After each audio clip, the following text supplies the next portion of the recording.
लगातार इस बात की चर्चा हो रही है कि जो कुछ भी इस वक्त देश में डार्क कॉमेडी के नाम पर चल रहा है वो कैसे देश की सभ्यता को, देश के संस्कार को खोखला करता हुआ नजर आ रहा है। अब ये बात होने लगी है कि इस पर लगाम कैसे लगेगी, कैसे ये फुहड़ता बंद होगी, कैसे फ्रीडम ऑफ स्पीच के नाम पर जिसके मन में जो भी आता है उस पर एक फुल स्टॉप लगाने की जरूरत है। What's your take on that? I would just like to correct, I'm not a savvy, so if you can just correct that, please. Sure. Ishika, मैं करेक्ट कर देती हूँ। Thank you. मुझे लगता है कि ये this is murder of morals. अगर आप एक मर्डर करते हो उसके बाद आप बोलते नहीं नहीं मुझसे गलती हो गई, मुझसे गलती हो गई, क्योंकि जब आप एक शो में जाते हैं आपको पता है कि वो शो का क्या कंटेंट है, एवरीथिंग इज स्क्रिप्टेड, कोई आप गलती गलत फहमी से नहीं बोल रहे हैं। और आप किस लेवल की कॉमेडी, क्या ये कॉमेडी है?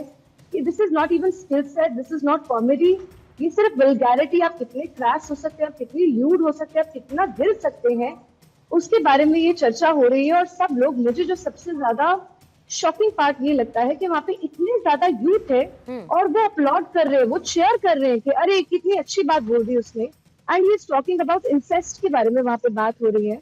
देखिए, एक समय था जब हम बात कर रहे थे रियलिटी शोज की, जिसमें हम ढूंढते थे कि गांव-गांव से, भारत के हर छोटे छोटे कॉर्नर से लोग आते थे जो अपने गाना दिखाते थे कि वो कितना सुंदर गा सकते हैं, कितना सुंदर डांस कर सकते हैं। धीरे धीरे वो रियलिटी शोज का पूरा चलन ये हो गया कि नहीं, मैं कितनी ज्यादा क्रैश लैंग्वेज यूज कर सकती हूँ, मैं कितनी गालियां दे सकती हूँ, मैं कितनी विमेन को ऑब्जेक्टिफाई कर सकती हूँ, कितना हम मल्टीपल रिलेशनशिप्स के बारे में बात कर सकते हैं, कितने वल्गर कपड़े पहन सकते हैं।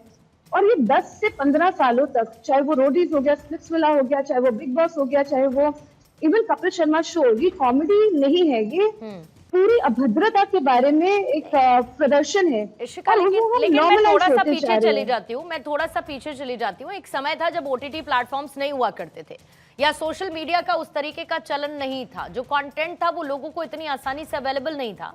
और मुझे याद है कि तब के जब कॉमेडी शोज टीवी पर आया करते थे, while I was growing up, उसका एक समय निर्धारित होता था। रात के 10 बजे के बाद आपको टेलीविजन पर वो मिलेगा और वो एडल्ट कंटेंट होता था। तो आप फिर जाहिर बात है कि आप अपनी पेरेंट्स की निगरानी में, मॉनिटरिंग में, अगर वो इजाजत देते हैं, कुछ फैमिलीज में अप्रूवल था, देखते थे, नहीं इजाजत थी तो नहीं देखते थे।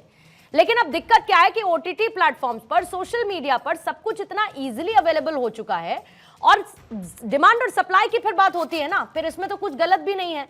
अगर डिमांड ही नहीं होगी तो सप्लाई कैसे होगी?